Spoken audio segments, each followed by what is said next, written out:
All right.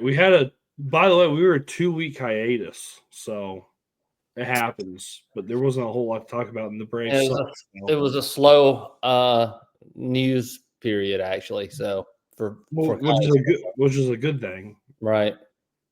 But anyway, all right. So G-Day, we're gonna have. I think we're gonna do our thoughts, our takeaways, overall feelings going into the 2025 season. It is April, but do you want to talk about G-Day and then talk about the Nico situation, or do you want to talk about the Nico situation? Because I think that has a greater impact in college football. No, let's talk about G-Day because that's closer to home and Georgia fans, and I hate it for Tennessee, but fuck Tennessee. So let's talk G-Day first.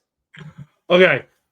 G-Day, the red team won 34-17. I don't think who really cares about the final score. I think if you do, that's kind of weird. I'll let you go over with your thoughts, and then I'll go with mine because I think we're slightly different. I know it's early. I know there were a ton of offensive linemen that probably will be starters not participating because of injuries. But our offense has a long way to go. It's going to be, I think it's going to be a work in progress. With that said, I saw flashes of the short area quickness of the branch guy. I saw CJ Wiley, who I think is going to contribute as a freshman. Dylan, in other words, I saw flashes at the wide receiver spot. I don't know. I like Bo Wallace overall. I mean, there were certainly. Bo Walker. Sorry. Shout out Bo Wallace. Good Bo, bad Bo. But anyway, overall, I'm just going to say our expectations for this offense. I think it's way too early to say anything about the offensive line. I'm glad that's not going to be our offensive line because it was not pretty in several situations. A lot of passing, which you expect. Right. I know you said that you thought the offense just ran better when I don't want to steal your thunder when Puglisi was in there, but I thought Gunner was fine. I thought it's about what I expected. But we better to be able to depend on our defense, especially early on. And good thing we're starting with lesser opponents the first couple weeks of the season because I just don't think our offense is going to be that great. That's my opinion. It doesn't mean they're not going to be, competent. It just means I don't know where the explosive plays are going to come from, and I don't think this offense is built for explosive plays. I think, well, this is what I would take away from that if I was watching the video. I would say that there are red flags waving that give you reason to be, precautious about having high expectations of this 2025 Georgia team. Is that what you're saying? Yeah. Yes. There are. But now, look, with that, yes, you should be cautious, and there are some red flags for sure. But you should also look at the schedule and look at what happened to Tennessee. I do think we're going to be okay in the regular season, but I just don't. This team is, as far as I can tell from a talent perspective, they're young and all those things, but I just don't think they're as talented as some of the teams that Georgia has had in the last several years. That's what I would say. Well, so here's my main takeaway. I think Georgia wide receiver room is deep. I think they're going to be a little bit better than last year. But again, I saw a thing a couple of weeks ago, and I forgot to mention it on the podcast, but there was almost over 1,000 yards of drop passes. So the offense probably would have been a little bit better if it weren't for drop balls. But I still saw drop passes. I saw 3 in one drive. Yeah, exactly. In that thing, or in the spring game, rather. Here's my thing, and I know it's going to be a very unpopular opinion, and you can go back from 2023, I believe I said this. I know you can definitely go back just a few months ago and say it. I'm not the biggest believer in Gunnar Stockton. I never have been. I probably won't be. I just the way that he plays is not the style of quarterback that I like. So I'm going to already admit my bias. But to me, I don't think Georgia has a quarterback right now. I think Puglisi is, I thought operationally, especially in the second half, Georgia's first, because he got some first team snaps. Georgia's first team offense ran better with Puglisi in there rather than Gunner. Now, as soon as I said that to you, whenever we were in Sanford Stadium, Gunner Stockton got the first team offense reps, and they went down the field in 3 plays and scored a touchdown. Right. So, what do I know? But it just looked to me operationally, the flow of it, it was better. I think Gunner Stockton can win Georgia a national championship, but it almost has to be perfect. And that is not a recipe for success, and especially whenever you're playing elite teams. Now, and I want to get more into what I saw, but I guess I'll go big picture first. One of the things that I said to you the other day while we were watching, or after G Day, whenever we were watching the Masters, shout out Rory. I said I don't think there's going to be an elite team in college football. I mean, most of the teams that made the playoffs this year are replacing a quarterback, and there's a lot of guys who are leaving for the draft on these teams. Like Ohio State was very senior led, senior heavy. Texas, they're replacing a ton of guys. We really don't know Arch Manning. Is he gonna be what we think he is? We don't really know. We just have a very small sample size. And really, right now, I would say the media darling right now is between Texas and Penn State. Penn State, I didn't think was that good of a team last year, and it was proven. Notre Dame beat them. So I don't think there's any Georgia too. So just yeah. Anyway, I don't think there is a elite team in college football. So getting in those fights, I would say Georgia should be okay, but you're going to have an elite quarterback to win ball games, and they don't have that. Secondly, and I know I don't want to steal your thunder on this, but there's a point of G Day where they put Cash Jones in. It was a 3rd down. You said we'll route to Cash Jones, and that's exactly what happened. And we were like, boy, this is really predictable. Now, I was like, well, it's a spring game. You're going to run your bread and butter. And, there's a lot of read option stuff. So we haven't seen, and this is my defense of Gunner.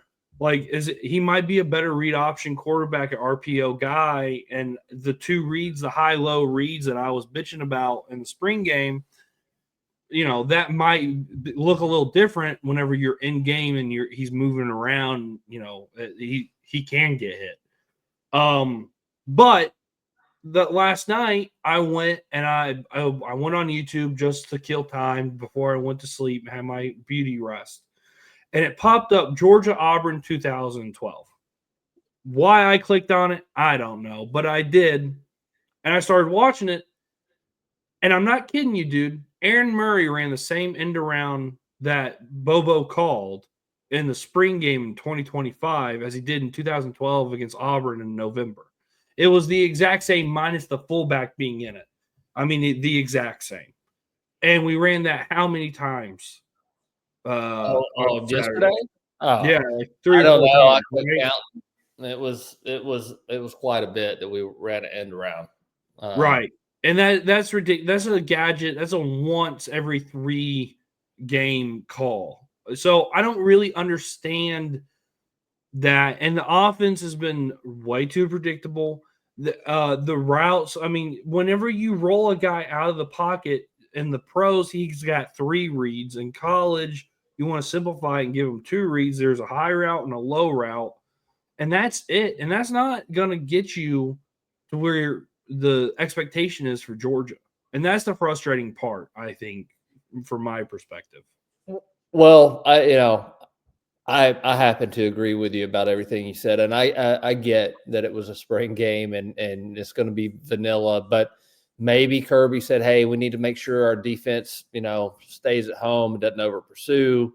So maybe that was the reason for those end around. I don't know. But otherwise, yeah, I mean, I know, again, all the caveats, spring game. But as soon as I saw the personnel on the field, knew what position that we were in, I could just tell that it was going to be a will route. And sure enough, so if I'm able to tell that, then clearly the defense who sees it every day knows that it's coming, and other teams will. I don't know. I can tell you what our offense, I believe what it's going to be, which is we're going to try to run the ball, and then our pass plays by and large are going to be rollouts, and automatically our half of the field is going to be shrunken down. So you're right. There's going to be only 2 routes. And then every once in a while, we're going to hit you deep. And when we get inside, we're going to throw a fade to Colby Young. So that is our offense. And I believe there's areas in the middle of the field with this tight end group that we could take advantage of, but I'm not sure that we're going to. And based on, and again, I know it's spring, and it wasn't just Gunner, it was Puglisi too. When the few times we did try to throw it over the middle intermediate, the quarterbacks were late. They were hesitant to throw it. Yeah. And you're going to be late over the middle. That's a big no-no, and in big time football in any level, really. So I don't know. Our offense is going to be what it is. So our personnel better be more than what everybody else's is. And I saw elements of that, but I'm not sure, if offensive line is going to be.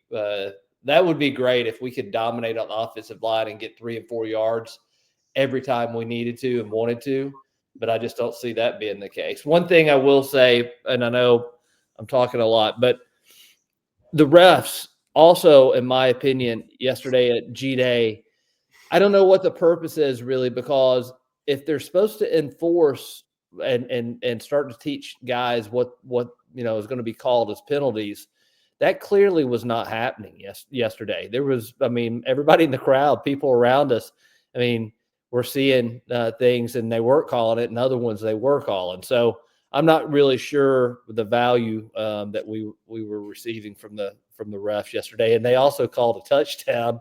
And I think Kirby overruled it. He was 1.5 feet out of bounds, but whatever. I know it's spring, and I'm not going to make too big of a deal out of it. But I would just caution that if we're going to have refs out there, we better start calling games as though they're going to be called in the fall, because that wasn't what was happening yesterday. No. I will say, like, there were positives, not to be totally negative. There definitely were. I thought running backs, a lot of people are going to question Georgia's running backs. I think the secret to Georgia's success this year is going to be Chauncey Bowens. I'm a big fan of him. I've been a big fan of his. He played really well yesterday. He had some good runs. Bo Walker, I get why everyone's talking about him. Yeah. I get it. And there were flashes there. Nate Frazier, we know what we got. I think he can be a special back. The tight ends, Lawson Lucky, Oscar Delp, Ethan Barbour, Elias Williams, even though he dropped the touchdown or big pass. I can't remember if it was a touchdown or not, but he looked every part of a 5-star. So offensively, pretty good. Linebackers played well. Defensive backs, I don't think we're really going to have to worry too much about. I don't either. That's what people were. I think a position group that people were worried or questioning, right? But I feel okay with what Kirby and what we got back there. That part I'm not really worried about. I thought Daniel Harris played pretty well. I thought Ellis Robinson played well. KJ Bolden is probably going to end up being the best player that Georgia has. I think he's pretty good. Gabe Harris played well. So that part I'm really not that concerned about. But quarterback play and play calling, that is a major worry. And I know we're going to disagree on this, and I think it's an interesting topic to talk about. I think you should be cautiously optimistic on the offensive line. There were some things that I saw where I went, not great, but these guys aren't going to be the starters. I thought Micah Morris played well. Ernest Green played all right. Obviously, Freeling's hurt. I thought Bobo played well. Bobo played all right. So, there are Uni. I thought Uni played well. So, I think they haven't had enough time to have cohesion. And I want to see more of a sample size before I put any label on the Georgia offensive line. To be determined. I don't know. Yesterday when I was seeing some of it, I was like, seeing guys get split and get beat across their face and overset on pass blocking. It was not a pretty day, but it was good to have them get reps in front of a lot of people because they are young. Here's my one suggestion. When we go to away games, we need to let the guy who is Ja Jennings, the 6'7" ABA basketball or whatever he was, get off the bus first because he looks like a football player. He was huge. Yeah. So you could tell he's raw, but he's got good feet. And couple of years, I'd be excited to see what this guy could do because he's got the size and he's got the feet work. Yeah. For me, the guy who flashed the most where I went, okay, I get it, was Zachariah Branch. Yeah. I think he was the one where I was like, they need to give him the ball more. He's a playmaker. That's what I was about to say. Where I was saying we're not, it's hard. It's going to be hard for us to find explosive plays. That would be a guy that I think can give you explosive plays. He was beating guys off the line within a 5-yard box. He was 4 yards away from him by the time he ended. It was just amazing how open he could get and how quickly he could get open.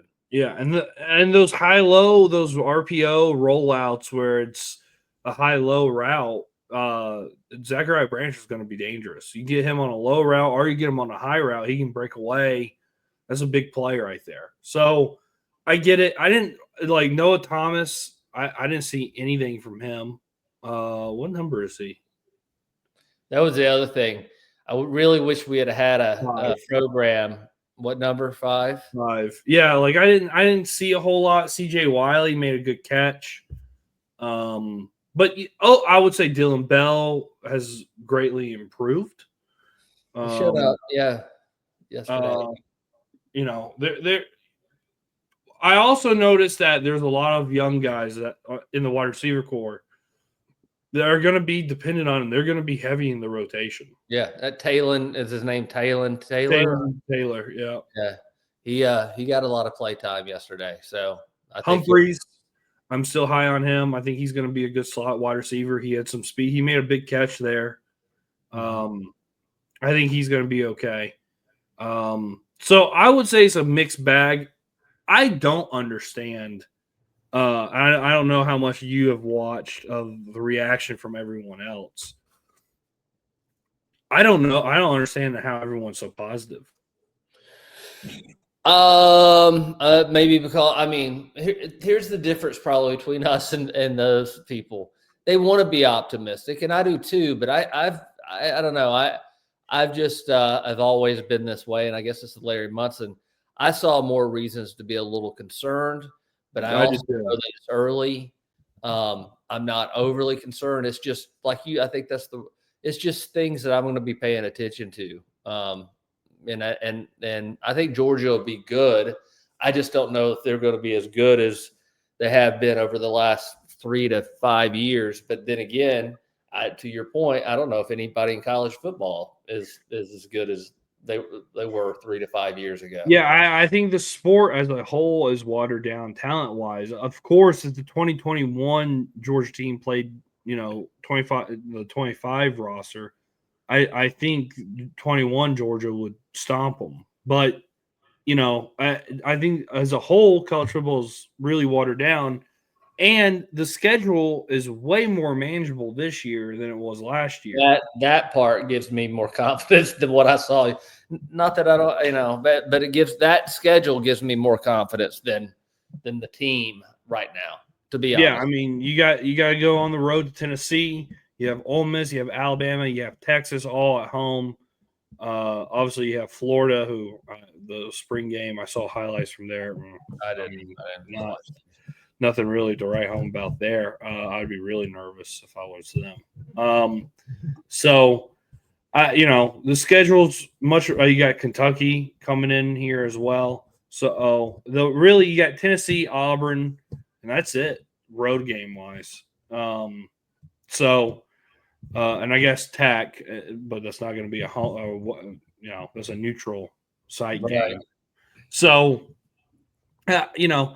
that's very manageable. They should be okay. I mean, at worst, right now, if you had to put a gun to my head and said, "What's Georgia's worst record?"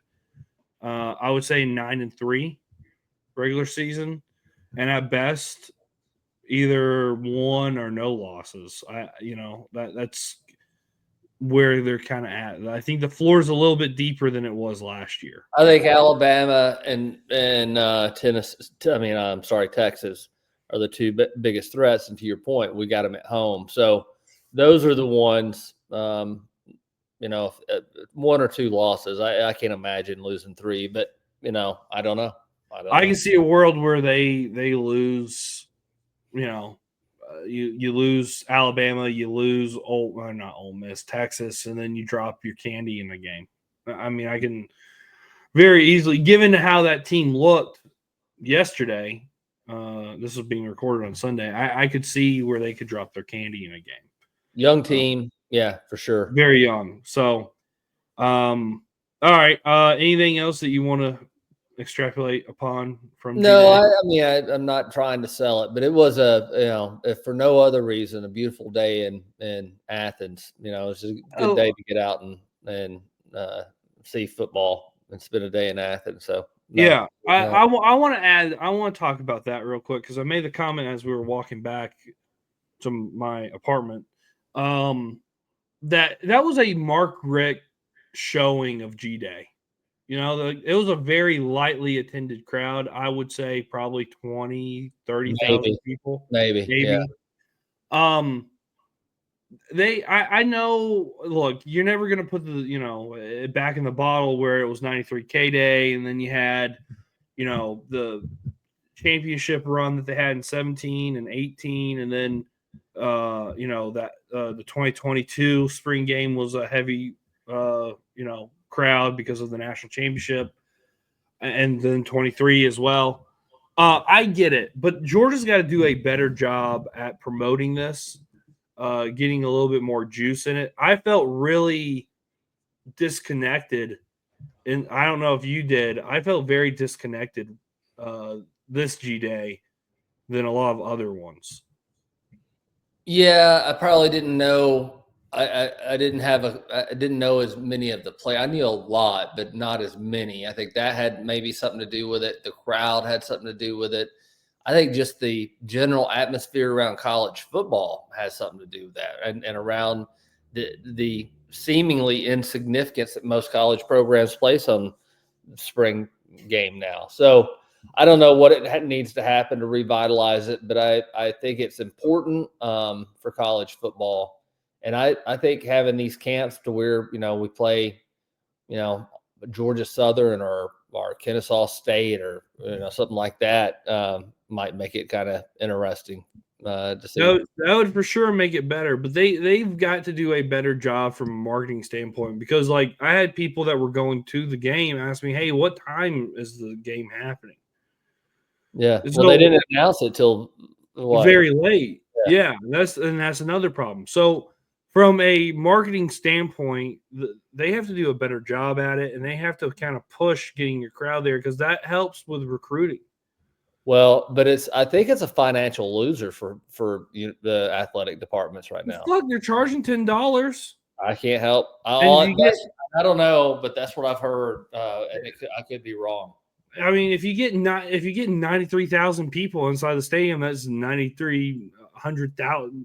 90. What? No, that's more than that. Whatever. I can't do math. $900,000 in your back pocket plus the concession stand. So, how much does it cost to run Sanford Stadium open for a day? It can't be more than $1 million. I don't know, but that's one of the things I heard that was one of the other reasons that colleges and programs are doing away with them is because, for the most part, it was a financial loser for them. So I don't know.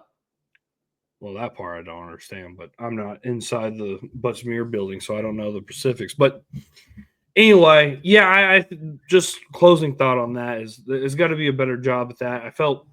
I mean, I got what I wanted out of it, I guess, but it was I kind of came away from it slightly disappointed because it wasn't the same feeling that I had in previous G days, and I think it could be better than what it is. Well, I give Georgia credit for and Kirby credit for at least having one. I didn't have, I don't know what my expectations were. Maybe I didn't have any. I mean, as far as the event itself, I thought it was fine. But I agree, it was lightly attended. The fan base, most of the people in there probably didn't know 70% of the players that were out there on the field. Yeah, I'm just assuming that. I don't know. I didn't. Yeah. I know I didn't personally, and I try to keep up with stuff. Yeah. All right. Remember to like and subscribe, comment, follow us on all social media, Terminus Sports _ATL. Just comment. We need to push the followers up. I know we've been in and out lately, but we'll try to post more, especially more Braves content. All right, and then we're gonna do more. I think Braves content. They just got off to a slow start, and we've both been busy, so I haven't really talked about that. They lost again, by the way, to the Rays. So they lost a series. So good job, Braves. All right, let's talk about the Nico situation real quick, and then we'll close it off. I guess there's two sides of it. I understand. I got a cough here, so you go ahead and take it. So my understanding is that Nico had received last year $2.4 million, I believe was the number from Tennessee, and basically he was going to hold out and was holding out, and basically said, I want more money. And I think the number I had heard, the rumor was 4 something, and Tennessee basically said, not going to do it. We had an agreement. You need to honor the agreement, and we're not going to budge. And he walked and is going to declare the day of their spring game, the orange white, I guess. Heupel, I could imagine him in his office tearing up the play sheet. Well, I'm not going to do this today, but yeah, it says he's going to enter the transfer portal. It's so the two sides. Number one, I understand the kid, meaning Nico and his family, thinking he had leverage. But at the end of the day, he took the team to the playoffs, but he didn't take them to the promised land, which at $2.4 million, man, I don't know. I think it's overvalued, but I don't know that. But it would have set a dangerous precedent if Tennessee would have given in. So I think all the other universities were silently saying good for Tennessee, but they're in a tough pickle now. Tennessee is. So it's a bad, what's going on in college football is a bad situation. So here's the thing. I get what Nico was doing. He took Tennessee to a playoff game or playoff appearance, which they haven't come close to sniffing in a long time. He played well, but whatever. I mean, I'm not good enough, but that's just my opinion. And I get it. He was trying to get some money before this the cap comes in, and there's some teeth to this NIL stuff, which is supposed to come down later this month. So from his perspective, I get it, but I think it was some bad advice. And that's where it gets bad. I think these people who are advising players are doing the wrong thing. And to me, I think the story is that rather than saying, hey, I need more money, I'm going to, show up to spring, do the things I need to do, but I need more money. I'm not playing. But he already went ahead and was selling himself to other programs, which is how Tennessee got wind of this. Yeah, I was going to say, I felt comfortable telling that story because I hadn't heard this part until you told me. Yeah, so Dan Lanning is the one that sniffed this all out because coaches get presentations, and this is why Kirby talked about it in his press conference pre-G Day. And coaches get these PowerPoints where they have, hey, this guy's available, this guy's available, this guy's available. And Dan Lanning saw that Nico was up there, and he contacted Heupel and was like, hey, what's up with this? So that's the part where it goes south, because I get wanting to get paid more money. I think you have every opportunity to negotiate that, especially there's no contract. So why not get as much money as you can? You're just playing the rules. But saying, hey, if you don't give me X amount, I'm out of here, that's where it goes. That's where the problem lies. And I don't think anyone has a problem with these players getting paid or saying that they need to get paid more money. They're probably worth more money than what they're actually getting paid. I think we can all agree on that. But saying I'm out of here if you don't give me that money, that's where, we have to draw the line. And I'm glad it's shocking that Tennessee's the one that planted the flag in the ground and said no more. But it had to take a team to stand up and do that and feel comfortable with it. And I'm glad Tennessee did. So it's also funny that Tennessee fans were saying that Nico was the greatest thing since sliced bread, and now they have to walk that back and say, he was terrible. So yeah, I mean, doing that kid, as soon as this stuff leaked, no matter if they would have paid him and he would have come back or he would have left, he had screwed himself with the fan base. And if I'm the fans, I don't blame him.